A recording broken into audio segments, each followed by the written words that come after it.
तेजस्वी यादव जन आशीर्वाद यात्रा पर निकले हैं और उन्होंने आज पहली 3 सभाओं में ये कहा कि जनता से कहा कि आप इंश्योरेंस हैं हमारा और आप इंश्योरेंस दीजिए, यानी अगले 5 साल का मौका। और मेरे साथ एक्सक्लूसिव बातचीत करने के लिए तेजस्वी हैं उसी रथ में जिस रथ से वो सवार होकर निकले हैं जनता के बीच। तेजस्वी, किस तरह का रिस्पॉन्स आपको यहाँ जो लोगों से मिला जनता से? पहले मुजफ्फरपुर, शिवहर, सीतामढ़ी, क्या कहेंगे? देखिए, बहुत कम समय में ये यात्रा जो है तय किया गया और एक्सपेक्टेशन से, क्योंकि मैट्रिक का परीक्षा भी चल रहा है, लोग जो हैं उनके घर में बाल बच्चे जो हैं पढ़े जाते हैं और सुबह से ये यात्रा थी। फिर भी इतनी बड़ी संख्या में लोगों का आना एक चीज़ दिखाता है कि लोगों को विश्वास है और जो विश्वास जताया है उस और जो 17 महीने में हम लोगों ने काम किया है तो लोगों को अच्छा लगा है। और जो फिलहाल के जो राजनीतिक घटनाएं जो हुई हैं बिहार में, मतलब एक ही चीज़ कई बार रिपीट कर दी गई है, तो लोग इस चीज़ से परेशान हैं। लोग चाहते हैं कि स्टेबल गवर्नमेंट मिले, कि कोई किसी को अगर मैंडेट मिला है तो वो 5 साल सरकार चलाए और जिसको मैंडेट दिया है उसके साथ जो है सरकार चलाए। लेकिन फ़िलहाल के दिनों में आप देखें तो मुख्यमंत्री जी ने 9 बार शपथ लिया और ये तो ऐसा कहीं नहीं होगा कि एक टर्म में 3 बार शपथ ले लिया हूँ। और उसमें ताजुब लगता है कि भाई 3 स्पीकर आ गए हैं, 3 स्पीकर भी 3 बार उन्होंने शपथ लिया, 5 उप मुख्यमंत्री भी उनके भाजपा के हो गए, हमको मिला ले तो 6 हो जाएंगे। तो ऐसा कभी किसी को विश्वास नहीं था कि ऐसा भी होगा। तेजस्वी, मैं लगातार आपको ऑब्जर्व कर रही हूँ जब से गठबंधन अलग नीतीश जी हुए हैं इंडिया गठबंधन से। आप नाराज़ हैं, आपके चेहरे पे नाराज़गी दिखती है, लेकिन आप बहुत ज़्यादा हमलावर नहीं है नीतीश जी को लेकर के। आप उस तरीके का कटाक्ष नहीं कर रहे हैं, आप बहुत ही माइल्ड होकर के नीतीश जी पर हमला करते हैं। इसके पीछे कारण क्या है? एक मोह कहा जाए इसको? नहीं, मोह नहीं, एक रिस्पेक्ट है। एक बुजुर्ग है, अभिभावक है, उनके नेतृत्व में 2 बार हमने ओथ लिया है, तो जाहिर सी बात है काम किया है तो उनको बोल करके कोई फ़ायदा तो है नहीं। असली लड़ाई बिहार में तो 2 ही खेमा है, एक बीजेपी है, एक आरजेडी है, जो असली 2 ताकतें हैं अगर पॉलिटिकली अगर देखा जाए। बाकी सबका कोई मतलब उस हिसाब का है नहीं बिहार में। तो असली लड़ाई हम भाजपा से लड़ते हैं और भाजपा हमसे लड़ती है। और नीतीश जी की जहाँ तक बात है, ठीक है, अब तो कितना दिन ऐसा चलता रहेगा, अब ज़्यादा दिन चलने वाला नहीं। और हमने कहा है कि जनता दल यूनाइटेड का कोई भविष्य नहीं है और 2024 में आप देखिएगा ये पार्टी जो है समाप्त हो जाएगी। लेकिन जब अचानक से उन्होंने गठबंधन से अलग होने का फैसला किया तेजस्वी नीतीश जी ने, चूंकि ये घटनाक्रम बिल्कुल तेजी से बदला और चूंकि मैं आपसे पहली बार बातचीत कर रही हूँ उसके बाद, क्या तेजस्वी यादव को इस बात का बुरा लगा कि जब सब कुछ ठीक था अचानक वो बदल जाते? आप हर उस मीटिंग में उनके साथ थे इंडिया गठबंधन की, चाहे वो दिल्ली में हुई हो, पटना में हुई हो या बाकी जगहों पर हुई हो। उसके बाद आपकी प्रतिक्रिया मैं चूंकि पहली बार ले रही हूँ, क्या कहेंगे? देखिए, दुख इस बात का नहीं है कि क्या हुआ। मैंडेट जो था 2020 में हमें 114 सीटें मिली थी और 122 पे मेजॉरिटी चाहिए। हालांकि हमारा मानना है कि हम लोगों के साथ नाइंसाफ़ी की गई थी, हमारे वोटों की चोरी हुई थी, ठीक वैसे ही चोरी हुई थी जैसे कि चंडीगढ़ में चोरी हुई। बैलेट पेपर कुछ 12 वोट से हारे, कुछ 50 वोट से हारे, ऐसे 10 से 12 वोट। फिर भी हमारा जो मैंडेट था, after all whatever we accepted, विपक्ष में बैठने का। फिर भी अगर हम 17 महीने सरकार में आ गए और हमने अपने एजेंडे का काम अगर लागू कर दिया तो आई एम मोर हैप्पी कि जो 17 साल में नहीं हुआ वो कम से कम 17 महीने में हम लोगों ने करके दिखाया। और वही मुख्यमंत्री जी 20 में तो आप उस समय थी, सारा कवरेज वगैरह करती थी, तो उस समय मुख्यमंत्री कहते थे कि कहाँ से लाएगा नौकरी, कहाँ से पैसा लाएगा, ये असंभव है, नहीं हो सकता। भाजपा के लोग भी पहले बोलते थे, लेकिन निर्मला जी आती हैं, अपना मैनिफेस्टो रिलीज़ करती है, उसमें वो 19 लाख कहती हैं, हालांकि सरकारी नौकरी के बारे में नहीं कहती। रोज़गार कैसे वो करेंगी सृजन, इसके बारे में वो कहती हैं। तो हमने तो जो 17 महीने रहा है उसका काम किया है, लेकिन ये तो कोई कोई बहुत ही महारथी वाला काम तो नीतीश जी ने किया नहीं कि भाई आप जो है कभी इधर आते हैं कभी उधर आते हैं। अगर आपको आना है तो पूरी बहुमत लेकर आओ, अपने आप से रहो। आपको उससे शिकायत है, आपको इससे शिकायत है, लेकिन इस बार तो कोई रीज़न ही नहीं था। मतलब कोई एक ठोस रीज़न तो होना चाहिए कि आप भाई आए क्यों और गए क्यों। आप यहाँ आए क्योंकि आपके पास रीज़न था।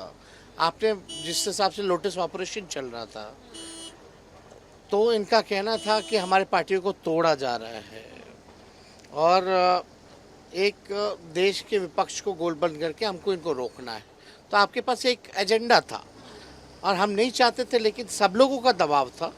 सारे देश भर के विपक्षी बड़े नेता जितने थे कि भाई जो चल रहा है इससे एक अच्छा माहौल जो है वो बनेगा। तो हमने फिर एक्सेप्ट किया इनको, और लेकिन एक शर्त ज़रूर थी, नौकरी वाली। तो उन्होंने कहा ठीक है हम लोग करेंगे। तेजस्वी, आप आज जिन सभाओं में गए, अब सब जगह आपने कहा जिस आरजेडी को माई पार्टी कही जाती है वो आरजेडी बाप की पार्टी है, जिसमें आप पिछड़ों का जिक्र करते हैं, बहुजन का जिक्र करते हैं, महिलाओं का जिक्र करते हैं और पुअर गरीबों का जिक्र करते हैं। सवाल ये है कि एमवाई समीकरण को आरजेडी के साथ जोड़कर देखा जाता रहा है और लालू प्रसाद जी के बयान से भी कहा जाए कि एमवाई, तो क्या एमवाई समीकरण से आरजेडी पीछा छुड़ाना चाहती है या कोई और कारण है? आरजेडी ने कभी नहीं कहा कि ये एमवाई की पार्टी है। हालांकि विरोधियों का था कि राष्ट्रीय जनता दल को सीमित कर दिया जाए मुसलमान और यादव में। तो मेरा ये कहना है कि माई के साथ साथ हम लोग बाप की भी पार्टी है। बी से बहुजन, ए से आपका हो गया अगड़ा, दूसरा ए से हो गया आधी आबादी जो महिलाओं की है, और पी से पुअर, यानी BAAP, ये बाप। तो अगर ये माई और बाप मिला लें तो A to Z हो जाता है, कोई बसता नहीं है। तो हम तो शुरू से ही A to Z की राजनीति करते रहे। आप स्टीयरिंग सीट पर थे जब राहुल गांधी यहाँ आए थे। सवाल ये है कि इंडिया गठबंधन में क्या तेजस्वी स्टीयरिंग सीट पर ही रहेंगे? नहीं, हम लोग देखिए जनता के बीच रहेंगे। स्टीयरिंग सीट पे जाहिर सी बात है, बिहार में एक बड़ी जिम्मेवारी मेरे कंधे पे है, तो उसको बखूबी हम निभाने का काम करेंगे। लेकिन हम लोग इंडिया अलायंस में हैं, जो निर्णय अलायंस का होगा उस हिसाब से जो दायित्व मिलेगा उस हिसाब से हम लोग काम करेंगे। इंडिया अलायंस के कई साथी चले गए, ममता बनर्जी चली गई, खुद नीतीश जी अलग हो लिए। आपको लगता है कि अगर कांग्रेस थोड़ी और सीरियस होती तो ये बेहतर रिजल्ट हो सकता था लोकसभा में? देखिए, 2 बार से सबसे बड़ी पार्टी राष्ट्रीय जनता दल बनी, लेकिन हमने मुख्यमंत्री नीतीश कुमार जी को बनाया। तो जब बड़ी पार्टी होकर के इतना बड़ा सैक्रिफाइस कर सकते हैं तो और लोगों को भी सोचना चाहिए कि किस हिसाब से सही आइडियोलॉजी के लिए अगर आप लड़ रहे हैं, सही मायने में अगर आपको लगता है कि लोकतंत्र और संविधान पे खतरा है, तो ये बहुत ही छोटी चीज़ें हैं सैक्रिफाइस करने को। सब क्यों साथी छोड़ कर जा रहे हैं? क्या कैसे देखते हैं आप, क्योंकि आप भी हिस्सा है इंडिया में? देखिए, सबके अपने अपने रीजंस हैं। नीतीश जी का रीज़न तो मोदी जी भी नहीं बता सकते, और ना ही मोदी जी की गारंटी वाले गारंटी ले सकते हैं कि फिर से वो पलटेंगे कि नहीं पलटेंगे। लेकिन बाकी ममता जी का तो वो कहती है कि वो आपकी बात हुई ममता जी से? फिर ममता जी से बात हुई थी, बात होती रहती है, लेकिन उनका कहना है कि we are enough in Bengal. But अच्छा होता कि सब साथ रहते हैं और लड़ते हैं, बेहतर रिजल्ट होता। आपको लगता है? अब बेहतर रिजल्ट होता। अब साथ हम लोग आए हैं, बैठे हैं, तो साथ रहना चाहिए। जो मेरा व्यक्तिगत मेरी जो राय है मैं वो दे सकता हूँ। और जो पार्टियां आप तो देख ही रहे, कई एनसीपी पार्टियों को जो तोड़ा जा रहा है, और अब BJP has become a dustbin party. पहले वॉशिंग मशीन थी, अब डस्टबिन आ गई। जितने कूड़ा हर पार्टी में है वो बीजेपी में चले जा रहे हैं। लालू जी के बेटा हैं, ईडी सीबीआई से डरते हैं क्या? नहीं, क्यों, किस बात का डर है? हम पवित्र हैं, सांच को आँच किस बात की, तो डर किस बात का? वो जांच करते रहे, करते रहे हम रहने करते वाले। रहे। अभी तो सुनने में आया कि ये लोग जांच करेंगे मेरे विभागों का, तो बहुत खुशी होगी कि जांच इतने अच्छे से करें, कुछ सीखने को मिलेगा।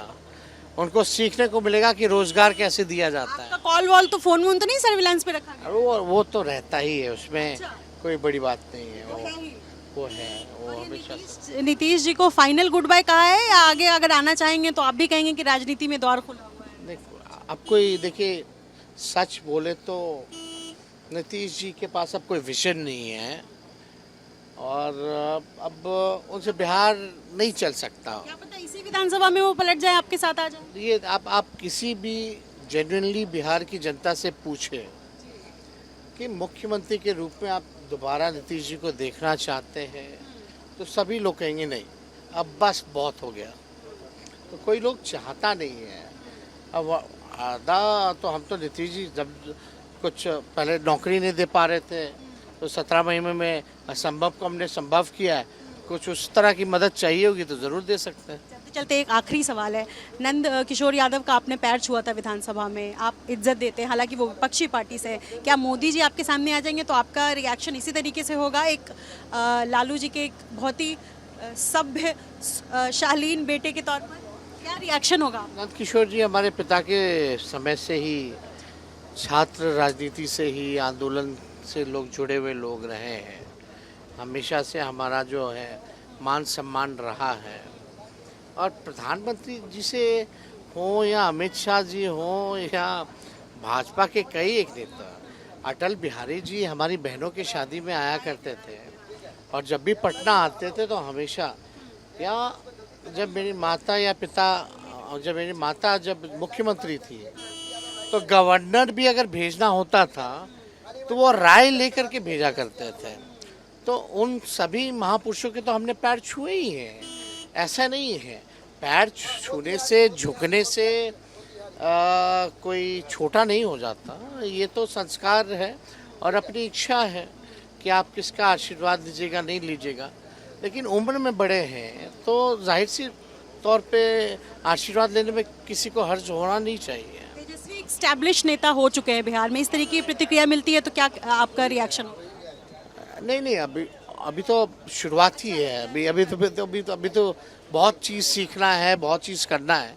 तो लोगों को अच्छा लग रहा है तो एक आपको हौसला और बुलंद होता है। मेहनत आप चाहते हैं कि और ज़्यादा करें। बहुत शुक्रिया, शुक्रिया। हमसे बातचीत करने के लिए। तेजस्वी यादव जन आशीर्वाद यात्रा पर है और बिल्कुल वही शालीन व्यक्तित्व, और 3 जनसभाएं इन्होंने की है और कहा है कि ये हमारे नेचर में है कि जो बड़े हैं, जो आदरणीय हैं, उनके पैर छूते हैं। और नीतीश जी पर हालांकि अभी भी हमलावर नहीं है, और इनका कहना है कि जो भी चीज़ें हुई वो बुरा हुआ, लेकिन आगे जनता के बीच रहेंगे। अगले 29 फरवरी तक तेजस्वी यादव जनता के बीच रहेंगे और लोकसभा चुनाव सिर पर है, और ऐसे में बड़ी जिम्मेदारी तेजस्वी यादव के कंधों पर। उन्होंने एक्सक्लूसिव एबीपी न्यूज़ से बातचीत की है। अपने स्वयं की विशाल राय के साथ निधि श्री, एबीपी न्यूज़, मोतिहारी।